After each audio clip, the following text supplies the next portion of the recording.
Transit of Jupiter, again in 7th house from moon sign Gemini. The date starts from 30th of June 2020 till 20th of November 2020. During this particular period, Jupiter will move through your 7th house from your moon sign Gemini. This brings in good timing in your life.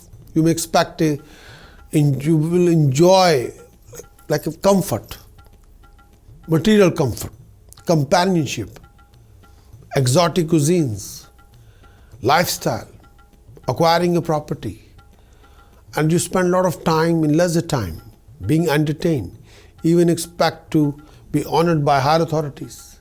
A good time could also be expected in your personal life, social life.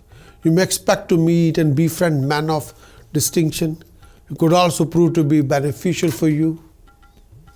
Personally, you would also be noticed for your smart speech, intellectual eminence. This time may make you stay outdoor, performing auspicious deeds. Health would remain be fine. Your profound character and bodily grandeur will be noticed at this time. You're likely to experience fulfillment of desire and a comfortable home. Singles may consider trying to knot, and couples may consider an addition in the family. If married, you're likely to enjoy heightened bliss with partner during this particular phase and time. Jupiter in 7th house during this particular period, your intimate one-to-one encounter with other people can show you aspect of yourself and of the world around you.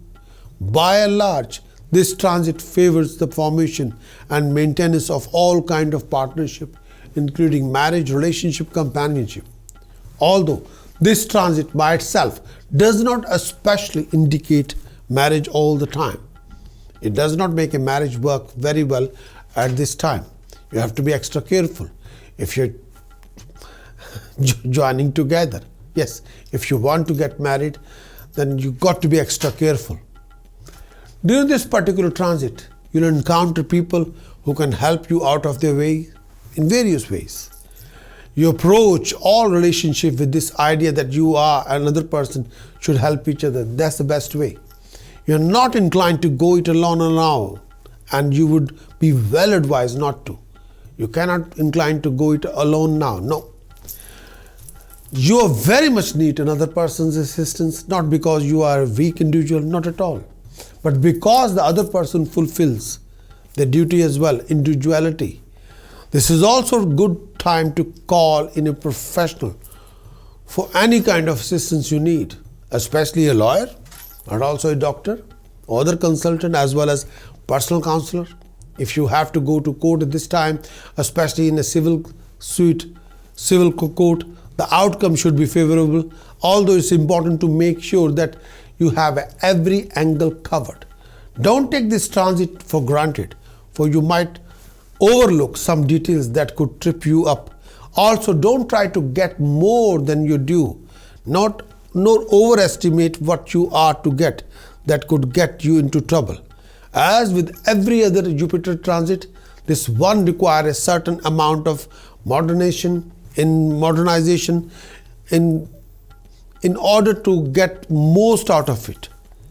Jupiter referred to foreign places and person. This transit could indicate a partnership or close companionship with foreigners, or it could indicate a relationship with someone whose background is sufficiently different from yours that you have to expand your view, your understanding of the world simply to deal with this person. Any intimate relationship at this time will certainly have a consciousness expanding effect upon you. In other words, the relationship won't permit you to continue in a narrow frame of mind or narrow frame of reference. If you marry under this influence, your partner is likely to be a slightly older person who has established himself or herself in this world. Your respect for this person is one of the main factors that attract you. This is a sign of a person more experienced than yourself. So whenever you will face any of the situations, circumstances, planetary occupational situations or positions, going through personal conflict, lack of personal happiness, comfort, loss due to fire, theft and cheating, deception, joint venture losses, loss of reputation, financial crisis, legal conflict. Second house is occupied by a planet. First, second, fifth, seventh, ninth, 12th houses are occupied with Saturn or Venus or Mercury or Rahu. Ninth house is occupied with Mercury. First house is empty. Done task. Do follow these tasks. Do organize Namak Chamak Rudrabhishek with yellow flowers. Task number 2. Please refrain from keeping rock, babooti, dry flower, statue, taweez in your possession or in your residence. Task number 3. Refrain from giving your worn clothes to anybody. Do not even charity. No. So do follow these tasks. You'll be intact thoroughly.